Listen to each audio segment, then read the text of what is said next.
बरं चालेल, एकच मिनटात.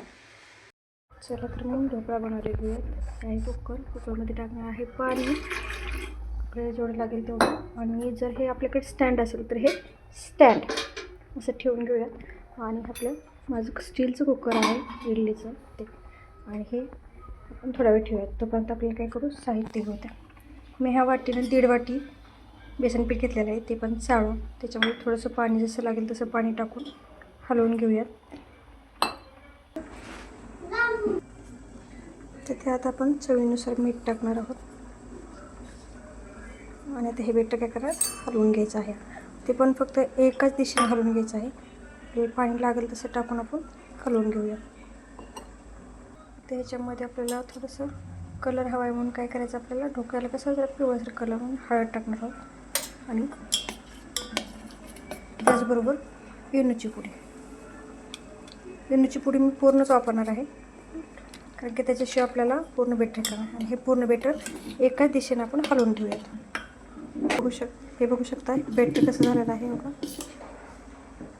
आणि आता इथं घेतलेलं आहे मी जे केकचं बनवत होतं भांडं, त्याला आपण तेल लावून घेतलेलं आहे. आता हे सगळं बेटर आहे ते ह्याच्यामध्ये टाकून घेऊया. आणि टाकून घेऊया. जसं केकचं आपण टॅप करतो तसंच ह्याच पद्धतीने हे पण टॅप करून घ्यायचं आहे पूर्ण. त्यात बघा हर्षची किती घाई आहे त्याला. आता काय खायचं, ढोकळा म्हणून. तर चला मग आता हे पूर्ण टॅप करून झालेलं आहे. आता हे आपण पाणीही वरती तापलेलं आहे, तर आपण पकडीच्या साईडने काय करूया, हे आपलं भांडं आतमध्ये ठेवून घेऊया. बघू शकतो खूप गरम आहे. आणि आता आपण झाकण लावून घेऊया. आणि आपली हे जे कुकर आहे ते पूर्ण शिट्टी करणार आहे, त्याच्यामुळे आपल्याला इतका वेळ वाट बघायची गरज नाही. बघू शकता हे कुकर शिट्टी झाली की ॲटोमॅटिक हे टोपण आपलं ओपन होतं. 2 ते 3 मिनिट वाट बघू. आपण जे आपल्याला ढोकळ्यासाठी पाणी लागणार आहे ते बनवून घेऊयात. आधी मी काय केले, एका त्याच्यामध्ये पाणी घेतले, 1 चमचा साखर टाकली आणि चिमूटभर मीठ टाकायचे त्याच्यामध्ये. आणि ते ठेवलेलं आहे भांडं, छोटंसं पातेलं, त्याच्यामध्ये टाकूयात मोहरी. ती मोहरी छान तडतडली की त्याच्यामध्ये टाकूयात कढीपत्ता.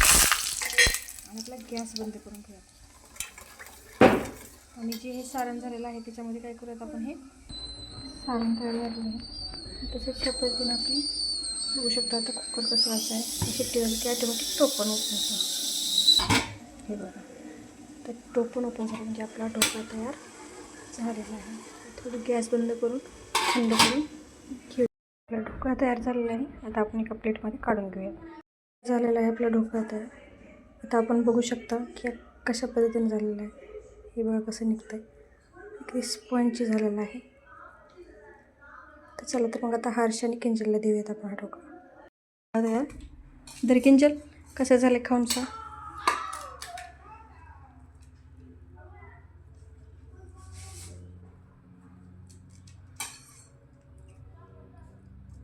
खूप छान झालंय.